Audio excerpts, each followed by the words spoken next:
Hey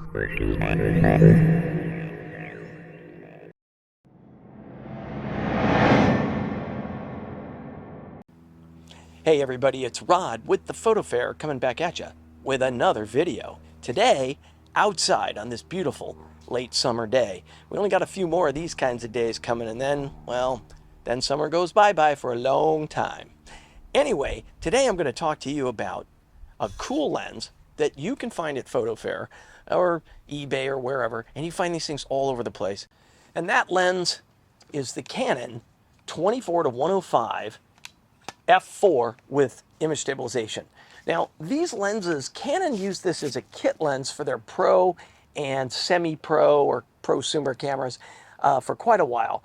The original 5D and 5D Mark II and even the 5D Mark III and 4 were all offered with this in a kit as a sort of a standard do-it-all lens. So that's how I ended up with this lens. And this is not a range I use a lot, but I do occasionally use it. My wife, sometimes she's a school teacher. She'll ask me to film events, her classroom doing something special or something. I'll come out and, take pictures. And this is a great focal range, 24 to 105. You can do small groups. You can get a nice tight shot to separate people from the background. It's got image stabilization, so if you're using available light, you can drag the shutter just a little bit, not so much with people, but if you were doing a still and needed to drag that shutter down to a 30th or 15th, image stabilization takes care of it. Now, back in the day, this was an expensive lens. This thing was like $1,100. And they have this is the original one from like '04 or '05. And they came out with a Mark II version maybe 10 years ago. This one has kind of a bit of barrel distortion and a little pin cushion at the long end and a little barrel distortion at the short end. And so they kind of fixed some of that. And they still make this lens now for the R mount, and it's about $1,100. And the R mount version is quite a bit better, very well corrected, really good quality lens. This one, you can now get these for like $300 or $400. I mean, this is an L series lens. This is a pretty good lens for $300 or $400, and I see them all the time at the PhotoFair. So I thought, why not do a quick video on this, because we have a PhotoFair coming up in just 2 weeks from tomorrow, so the 17th of September. So yeah, a little plug there.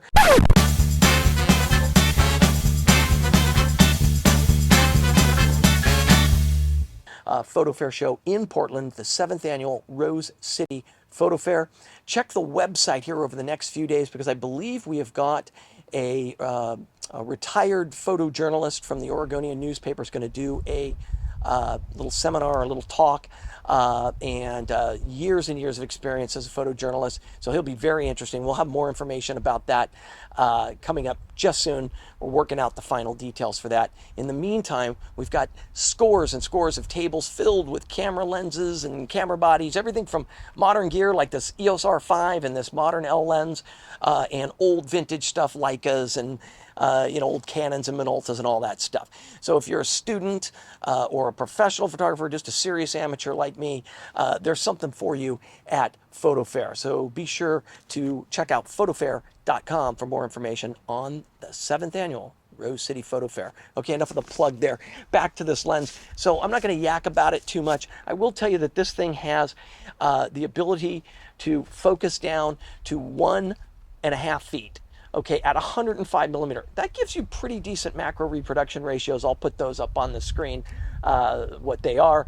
But you're going to see, I'm out here in my yard, a little bit of a wind blowing here. I don't know how this video is going to turn out, dogs barking, that sort of thing. But I got my mic on narrow beam. Hopefully it'll work out okay. We'll find out. But out here in the yard, I took a whole bunch of just pictures from the wide angle through the mid ranges and right on up to the macro range with my wife's rose bushes over there. Got some shots of my dog who never wants to pose for the camera, and Mindy's too shy. She's inside right now, but I got some shots of her. Motor drove them. Saw if the lens would motor drove them. It's a new term. I just invented it. Took them at 6 or 8 frames per second, whatever the camera was set at, just saw if it would keep up with the focus and all of that. And so I'm going to show you some of those images right now. So here's a shot of Rose in the wife's garden. This one shot at 5.6. It's reasonably sharp along the plane of focus, but even at 5.6, you'll notice the bokeh is actually pretty nice back there. So really, it's not a macro lens per se, but it is functioning as one. This next shot is at f8, and even at f8, the bokeh in the background is pretty respectable. You can see it sharpen up a little bit as well. So not bad for making general purpose macro shots. So this shot I shot 105 millimeter wide open at f4, about as close as the lens would focus. I backed it off just a smidgen so that the one leaf wouldn't be cropped off there. So almost at full magnification. It's not terribly sharp on the plane of focus, but again, respectable for a multi-purpose lens, especially one that's now almost 20 years old. Okay, here's a shot of Mindy, my lovely little dog, and she doesn't like to pose for the camera. She's pretty ornery about it. You can see here 105 millimeter wide open, and she's pretty sharp. It got right on the eye with the eye control focus, and it's a decent sharp image. Background was really close, so she's not really separated from the background, but she was right on top of that background.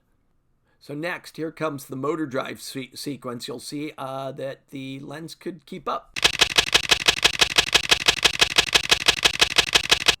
Here you'll see a wide-angle shot of Mindy on the porch. I just did that to show you that the lens is pretty good at 24 as well, and that is also wide open. And then I had her follow me behind the camera. She likes to follow me. She doesn't know the camera's going, and so I can always get some shots of her following the camera in a wide setting. I do that a lot with my 24 1.4L, and it worked pretty good here with the 24 105L. Okay, we're back. Well, what'd you think? I mean, I think this is, if you can get one of these for $300 or $400, sometimes even less. This one's in pretty good shape. It would probably be a $300 to $350 version of the lens.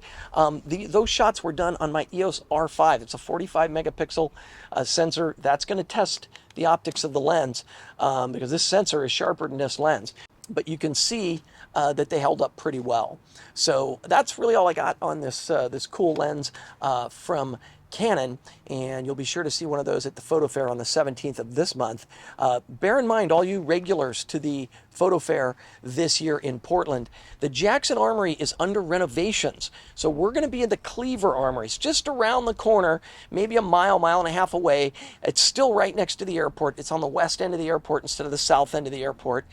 Cleaver Armory, go to photofair.com, you'll see the directions. So make sure you go to the right building. It's just as big a hall, and we're going to have Photo Club PDX going to have some members there with some artwork on display, and we got lots of tables filled with cool gear, so I hope to see you there or right back here on YouTube for the next video.